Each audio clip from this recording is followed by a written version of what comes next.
15장 18절 19절입니다. 요한복음 15장 18절 19절. 네, 다 찾으신 줄 믿고 우리 한 목소리로 합독하겠습니다. 시작. 세상이 너희를 미워하면 너희보다 먼저 나를 미워한 줄을 알라. 너희가 세상에 속하였으면 세상이 자기의 것을 사랑할 것이나 너희는 세상에 속한 자가 아니요 도리어 내가 너희를 세상에서 택하였기 때문에 세상이 너희를 미워하느니라. 아멘. 네, 오늘 이제 전도하러 나갈 텐데 우리 전도하기 앞서서 좀 짧게 이 제목으로 함께 은혜를 나누기 원합니다. 도저히 사랑할 수가 없다. 네, 라는 제목으로 함께 은혜 나누기 원합니다. 제목이 뭐라고요?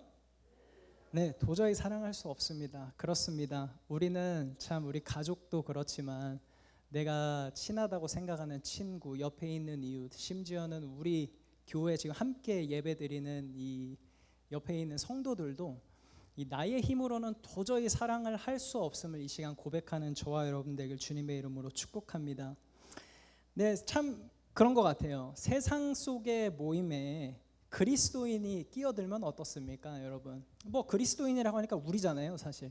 우리가 여러분이 속해 있는 뭐 직장이나 세상의 그 모임 가운데 여러분들이 뛰어 들어간다고 생각해 보세요. 아니 뭐 많이 있어 보셨을 거 아니에요. 뭐 회식 자리가 됐건 술자리가 됐건 뭐 세상의 운동회나 뭐 이런 모임들이 끊임없이 있지 않습니까?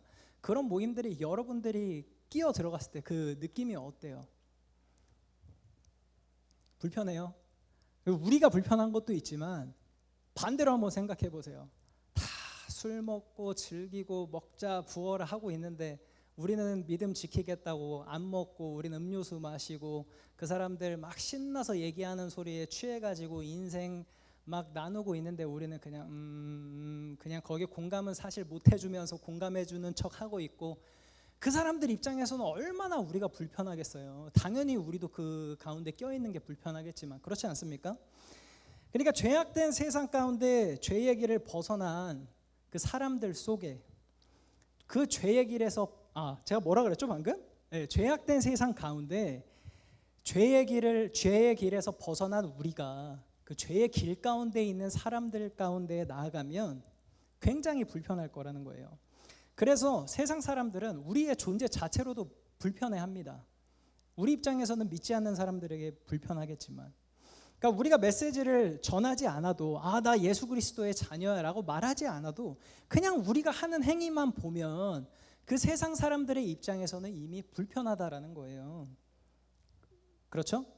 네. 그렇게 되길 주님의 이름으로 축복합니다. 세상 사람들이 여러분들과 함께 있을 때 그런 신앙적인 부딪힘 때문에 불편해할 수 있어야 돼요. 여러분들과 있는 게 함께 즐겁고 행복하다면 우리의 행실 가운데 문제가 있다는 겁니다. 네. 이건 제가 말씀하고 좀 다른 얘기지만 저도 이 믿지 않는 친구들이 많이 있지 않습니까? 꼭 믿는 친구들만 친구로 사귀는 건 아니니까요. 근데 함께 이 비행하는 친구들하고 이제 20명이서 미국에 갔는데 참 남자들이 모이면 왜 그렇게 회식들이 많은지 모르겠어요. 공부하러 모였는데 뭐 한 주 지나가면 1주차 끝났으니까 회식하지. 아니 뭐 돈들이나 벌면서 회식하자 그러면 이해라도 하겠어요. 돈 내고 공부하러 와놓고 그렇게 회식을 왜 많이 하자고 하는지 모르겠는데 저는 참 감사한 건 그 동기들이 제가 목사인 걸 알아요. 네, 그래서 참 힘들었어요. 왜냐하면 그 회식 가운데 저는 가긴 가야죠. 네, 20명밖에 없는데 빠질 수는 없잖아요. 근데 가면은 그래도 감사한 게 제가 일반 성도였다면 뭐 너 신앙생활해도 같이 먹자 이랬을 거예요 사실. 근데 목사니까 권하지 않아요. 참 그 하나님 앞에 제가 목사로서 감사한 게 있다면 그거예요. 제가 목사라는 그 직분이 있기 때문에 세상 사람이 저에게 그런 것들을 권하지를 않아요. 예, 아예 기회조차 주질 않아요. 근데 여러분들은 조금 다르실 거라고 생각이 돼요. 예, 여러분들이 그런 것도 있는 것 같아요. 세상 사람들하고 앉아서 얘기를 하거나 그런 회식 가운데 있을 때 분위기를 맞춰주기 위해서 참여해야 된다라는 이야기들도 많이 하시는 것 같아요. 하지만 저는 그 회식 가운데 처음에 몇 번 갔지만 그 뒤로부터는 저는 참여하지 않았어요. 왜냐하면 그들의 분위기를 맞춰주기 위해 내가 간다? 이거는 이미 그리스도인으로서의 그 접근이 잘못됐다라는 거예요. 여러분들, 세상이 여러분들이 불편하면 여러분도 그 자리가 철저하게 불편하셔야 된다라는 겁니다. 그렇게 여러분들이 세상에서 구별되지 않았기 때문에 여전히 우리가 그 사람들과 함께 어울려주고 함께 마시고 함께 먹었기 때문에 그 사람들의 불편함을 크게 느끼지 못한다라는 거예요. 네, 우리의 그런 프레임들이 바뀔 필요가 있습니다. 예수님이 이 땅에 오셨을 때 세상 사람들에게 환영받았습니까? 환영받지 않았어요. 우리가 그분을 쫓는 그리스도인이라면 우리도 역시 세상 사람들로부터 환영받지 않는 게 참 신앙의 모습이라고 생각되어집니다. 그분이 걸어가신 걸음 속에서 기적이 나타날 때 세상 사람들은 잠시 환호했어요. 왜? 그들이 할 수 없는 뭔가를 예수님은 할 수 있었기 때문이라는 거죠. 요즘 우리 SNS 많이 하지 않습니까? 뭐 청년들 뭐 인스타그램, 뭐 어르신들은 뭐 페이스북도 하시고 뭐 예전에 뭐였죠? 카카오에 있던 것도 아무튼 하셨잖아요. 근데 거기에 있는 지금은 감정 표현이 참 많아요. 그렇죠? 근데 감정 표현이 예전에 2개밖에 없었어요. 뭐였죠? 좋아요. 아, 잘하시네. 아니면 싫어요. 딱 이 2개밖에 없었어요. 그러니까 예수님이 오셨을 때 기적과 이적을 베풀었을 때 세상 사람들은 좋아요로 환호했습니다. 하지만 시간이 지나감에 따라서 그 사람들은 예수 그리스도의 복을 복이라고 여기지 않고 점점 싫어요를 누르는 길로 가게 됩니다. 참 하나님께서는 우리가 우리의 힘으로 서로를 사랑할 수 없는데 그 사랑의 기준을 새롭게 세우셨다라는 겁니다. 그래서 그 예수님을 따르는 제자들은 그 십자가의 사랑을 받았기 때문에, 경험했기 때문에 본인들이, 저와 여러분이 그 사랑으로 우리는 변화가 되었기 때문에 그 사랑을 에로스가 아닌 아가페의 사랑이라고 이야기합니다. 에로스는 뭐라고 표현할 수 있을까요? SNS로 따지면 좋아요의 수준이 에로스의 사랑입니다. 근데 아가페의 사랑은 뭘까요? 싫어요를 누르고 싶어요. 싫어요를 누르고 싶지만 그 마음을 억제하고 사랑하기로 하기 시작한 게 아가페의 사랑입니다. 하나님께서는 죄악된 우리를 보시고 분명히 싫어요를 누르셨어야 됐어요. 그렇지 않습니까? 네, 분명히 누르셨어야 됐어요. 하지만 우리를 사랑하시고 우리를 아끼셨기 때문에 그 싫어요의 감정을 억누르시고 사랑해로 바꾸셨다라는 거예요. SNS가 참 세상에 끼친 영향은 그 2가지, 좋아요, 싫어요로 나눠버렸다라는 건데요. 우리는 비록 싫어도 지금 전도하러 나가는 그 대상들이 싫을 수도 있어요. 다른 믿음의 기준을 가졌기 때문이죠. 싫어요지만 그 우리의 그 감정을 억누르고 예수님이 우리에게 행하셨던 것처럼 그 사람들에게 사랑을 전할 수 있어야 되고 사랑하기로 결단해야만 한다라는 것입니다. 그래서 싫은 사람에게도 사랑하기로 결정했기 때문에 변함없는 그 사랑의 태도를 보일 수 있다라는 겁니다. 그래서 존중하고 대접하고 그 사람을 인정해 주기로 한 거죠. 예. 그렇게 할 때 하나님의 사랑이 우리를 통해서 드러날 수 있다라는 겁니다. 우리 요한복음 5장 24절 한번 보겠습니다. 앞에 보시고요. 시작. 내가 진실로 진실로 너희에게 이르노니 내 말을 듣고 또 나를 보내신 이를 믿는 자는 영생을 얻었고 심판에 이르지 아니하나니. 아멘. 그렇습니다. 주님의 말씀을 듣고 믿으면 우리는 뭘 얻었다라고 합니까? 네, 영원한 생명, 하나님의 사랑으로 우리가 영원히 죽었어야 됐는데 그 싫어야만 했던 그 감정을 억누르시고 사랑을 베푸심으로 인해서 우리는 영생을 얻었다라고 합니다. 영생을 가졌다라는 건 무엇을 가진 것과 같은 의미입니까? 무한대를 가졌다라는 의미로 받아들일 수 있죠. 우리가 싫어요의 감정에 그 시달리는 것은 내 에너지가 빼앗기기 때문에, 또 빼앗기고 손해보기 때문에 그런 것들이 싫다라는 거예요. 그래서 싫어요를 누르는 겁니다. 하지만 영원한 생명, 정말 그 십자가의 사랑으로 우리가 영원함을 받은 자들이라면 더 이상 우리는 빼앗길 게 없다라는 거예요. 왜? 우리는 그 사랑으로 무한대를 가진 사람이기 때문이라는 겁니다. 무한대에서 100을 빼도 무한대고요, 무한대에서도 10,000을 빼도 무한대입니다. 근데 우리는 무한대를 가졌음에도 불구하고 우리 안에 뭔가 작은 손해라도 생기면 그 무한대가 사라지는 걸로 착각합니다. 그렇기 때문에 우리가 그 베풀어야 하는 십자가의 그 사랑을 온전히 우리의 이웃 가운데 전하지 못한다라는 것이죠. 영생은 우리를 자유하게 했다라는 말입니다. 그 어떤 것도 이 땅의 것으로 우리에게 자유함을 주는 것은 없습니다. 왜냐하면 그 어떤 것도 우리의 계산에서 벗어날 수 없고 또 이해관계에 얽매여 있지 않게 할 수 없기 때문이라는 거죠. 그래서 우리 백석교단 그 학교에 가보면 참 크게 써 있는 그 말씀이 있어요. 그 뭔지 아실 것 같은데, 진리가 너희를 자유케 하리라. 예, 그 말씀이 있잖아요. 우리 안에 진리가 있다라면 참 자유가 있다는 것이고, 참 자유가 있는 우리라면 우리 주변 사람들에게 주고, 올해 표어처럼 주라 이루리라, 이루실 하나님을 보면서 주라, 또 주고, 그리고 손해볼 때가 있죠. 당할 때도 있죠. 당할지라도 또 당하는 거예요. 속을 때도 있겠죠. 근데 또 속임 당하는 거예요.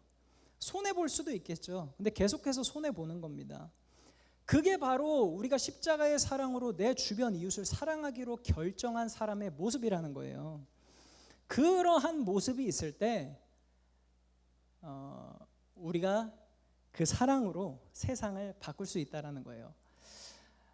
제가 순간적으로 이게 어떠한 생각이 들어가지고 잠깐 멈칫했는데, 참 제가 이 하나님께 목사로서 부끄러운 게 하나 있다면, 그렇게 영혼 사랑하는 게 힘들까요? 왜?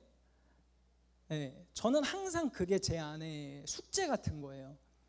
그러니까 영혼을 사랑하는 걸 떠나서 왜 나는 내 옆에 있는 사람을 정말 내 가족처럼 사랑하지 못할까? 이게 항상 제 머릿속을 맴돌아요. 네. 그러니까 그 사람을 육신적으로도 사랑하지 못하는데 어떻게 그 사람의 영혼이 보이겠습니까? 그러니까 순간 이게 저에게 약간 이렇게 찔림같이 와서 이게 순간 멈칫했던 건데, 그래서 이 강단에 서는 게 참 두려운 것 같아요. 나는 그렇게 아직 살지 못하고 있는데 그 말씀을 여전히 전해야 되니까 이게 얼마나 참 어렵고 힘든 건지 모릅니다. 근데 아무튼 그 사랑만이, 십자가의 사랑을 온전히 아는 사람만이 영혼을 사랑할 수 있고, 그렇다면 저는 아직 십자가의 사랑을 좀 잘 모르는 것 같아요. 지금 말씀에 따르면 십자가의 사랑을 아는 사람만이 그 사랑을 전할 수 있다라고 하시잖아요, 하나님께서. 그러니까 여전히 우리는 그 십자가의 사랑을 다 알지 못하고 있다라는 겁니다. 네, 요한일서 3장 16절 한번 볼까요? 시작. 그가 우리를 위하여 목숨을 버리셨으니 우리가 이로써 사랑을 알고 우리도 형제들을 위하여 목숨을 버리는 것이 마땅하니라. 참 아멘이 되지 않는 말씀이에요. 네. 그 남의 영혼을 사랑하지도 못하는데 어떻게 내 목숨을 남을 위해서 죽을 수 있을까? 네. 참 어렵죠. 목숨을 버리는 게 마땅하다. 그러니까 하나님을 향해서 저는 아직 좋아요 수준밖에 안 되는 것 같아요. 네. 그러니까 원래 이러려고 말씀을 준비한 건 아니었는데, 지금 드리는 말씀들을 하려고 준비한 게 아니었는데, 참 하나님께서도 이 자리에 세우셔서 깨닫게 하시는 것 같습니다. 네, 나는 아직도 하나님을 좋아요, 그냥 하나님이 보여주신 그 일들에 대해서 환호하는 수준밖에 안 되는구나, 이렇게 보여주시는 것 같아요. 여러분들은 저와 다르길 소망합니다. 네, 좋아요 수준에서 멈추지 말고 정말 그 하나님을 사랑할 수 있는 마음을 품게 되시길 주님의 이름으로 축복합니다. 세상의 연예인, 그 유명한, 특히 어른들 좋아하시는 임영웅이 있죠. 세상의 그 어떤 영웅보다 큰 슈퍼히어로예요. 근데 여러분들 지금은 좋아요, 환호하지만 그 스타가, 대스타가 어느 한순간에 세상에도 그냥 세상에서 가장 큰 이슈가 될 만한 사건을 터뜨리면 그 모든 팬들은 한순간에 돌아설 수 있다는 거예요. 그것처럼 우리가 주님을 향한 사랑이 그 정도의 환호하는 수준이 아닌가. 지금 나에게 주신 그 복들 때문에 좋아요, 환호하고 있지 않은 수준이 아닌가. 그것을 한번 돌아보시길 원합니다. 그래서 우리가 누군가를 사랑한다는 것, 사랑할 수 있는다는 것, 말씀에서는 내 목숨을 내놓는다고 하지만 여러분의 시간과 여러분의 재능과 여러분의 건강을 내놓는다라는 거예요. 그게 바로 사랑한다라는 겁니다. 저희 집에서는요, 제 아버지가 항상 저한테 자주 물어보시는 질문이 있어요. 네가 아냐? 네가 내 마음을 아냐? 근데 이게 별거 아닌 것 같은데, 근데 진짜 많이 물어보세요. 특히 언제 많이 물어보시냐면, 사실 별거 아니에요. 별거 아닌데, 그러니까 이런 거죠. 저희가 뭐 고기를 만약에 예를 들어서 또 고기가 나오는데, 만약에 고기를 구워 먹었어요. 맛있는 고기를 구워 먹고 있는데 냉장고에 우리 가족이 충분히 지금 먹을 수 있는 한 3, 4인분의 고기가 있어요. 3명이서 한 4, 5인분이 있다고 쳐요. 근데 지금 한번 이렇게 프라이팬이 엄청나게 큰 게 아니니까 딱 어느 정도 양이 제한돼 있잖아요. 그러면 어느 정도 먹고 나면 이게 마지막에 몇 개가 남는단 말이죠. 그러면 안 드세요. 네, 아버지는 안 드세요. 어머니도 안 드세요. 그래서 그러니까 어머니 시대들은 그렇게 살아오셨기 때문에 그런 것 같다는 생각이 들면서도 아직 제 자녀가 없어서 그런지 모르겠지만 아버지 어머니가 너가 애비의 마음을 아냐? 물어보면 저는 그냥 1초도 기다리지 않고 몰라요. 내가 어떻게 알아? 내 자녀도 없는데 나도 내 새끼를 안 키워봤는데 그리고 나도 내 새끼 낳으면은 그냥 같이 똑같이 나눠 먹지 난 이렇게 안 할 거라고 그랬는데 이제 그러면은 네가 그러면 낳아봐라 라고 하는데 그럼 할 말이 없어요. 사실 아직 안 낳아봤으니까. 근데 아무튼 그런 게 하나님의 사랑인가 봐요. 예, 그러니까 제가 아직 하나님의 마음을 그렇게 모르는 거겠죠. 그러니까 자녀를 키워보신 분들은 그러한 사랑을 이미 다 경험해 보셨을 거고 또 정말 여러분들의 그 소중한 친구들에게 한번 큰 손해를 본 적이 있으실 거라고 생각이 됩니다. 예, 왜 그렇게 손해를 보면서 할 수 있는 거죠? 그 친구를 사랑하니까, 아끼니까 내가 손해를 보더라도 그 친구를 위해서 뭔가 해줄 수 있는 거 아니겠습니까? 그런 것이 바로 하나님이 주시는 사랑이라는 겁니다. 어려울 때 돕는 친구가 진짜 친구다라는 말이 있지 않습니까?